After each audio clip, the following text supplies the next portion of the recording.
dikenal sebagai cacing gelang atau bisa disebut juga sebagai cacing bersegmen. Ciri-ciri Annelida yang pertama merupakan hewan triloblastik selomata, mempunyai 3 lapisan tubuh. Yang pertama ada ektodrem, yang kedua ada mesodrem, yang ketiga ada endodrem, dan mempunyai rongga sejati. Yang kedua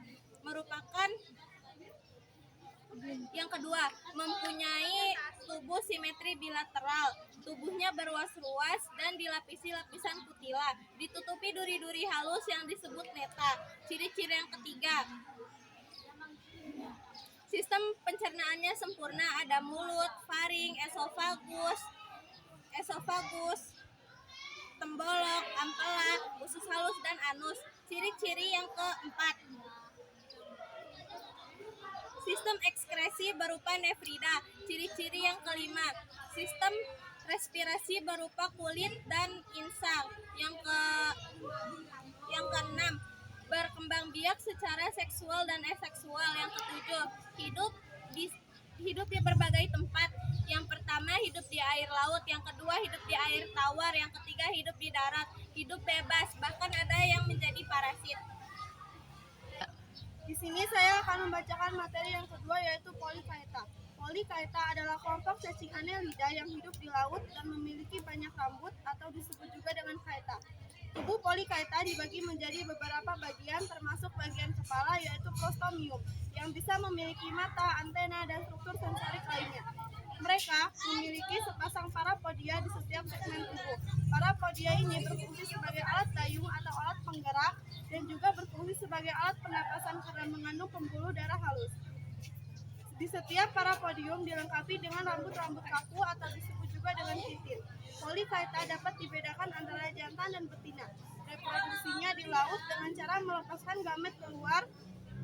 Larva yang dihasilkan bersilia atau berenang bebas atau disebut juga dengan trokopor. Contoh cacing Polychaeta yang pertama ada cacing palolo atau Unique viridis dan cacing wowo Lycidic oele.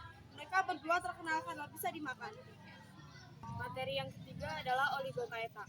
Hewan yang termasuk kelompok ini mempunyai sedikit rambut pada ruas-ruas tubuhnya dan tidak mempunyai parapodia. Kepalanya kecil dan tidak mempunyai alat peraba seperti tentakel dan mata. Hidupnya di air tawar atau di darat.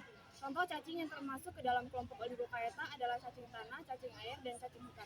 Cacing tanah banyak dipelihara orang untuk makan ikan karena mengandung kadar protein yang tinggi. Selain itu, cacing tanah juga dapat membantu prosesi aerasi pada tanah.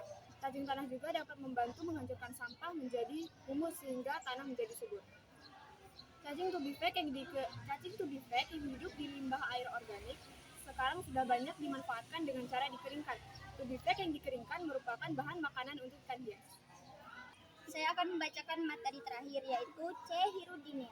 Hewan yang termasuk dalam kelompok ini tidak mempunyai rambut dan parapodia pada tubuhnya. Tubuhnya berbentuk pipih. Pada bagian depan dan belakang tubuhnya terdapat alat pengisap yang digunakan untuk menempelkan diri pada tubuh korbannya dan untuk mengisap darah korbannya. Contoh hewannya yaitu lintah atau Hirodo medicinalis. Hewan yang hidup di air dan bersifat parasit pada vertebrata. Sebelum menghisap darah korbannya, lintah akan menyuntikkan zat anestesi atau obat bius kepada tubuh korbannya, sehingga ketika dihisap darahnya, korban tidak merasa sakit. Lintah juga memiliki 2 alat penghisap yang terletak di anterior dan posterior. Penjelasan tentang Annelida dari kelompok kami akhiri. Wassalamualaikum warahmatullahi wabarakatuh.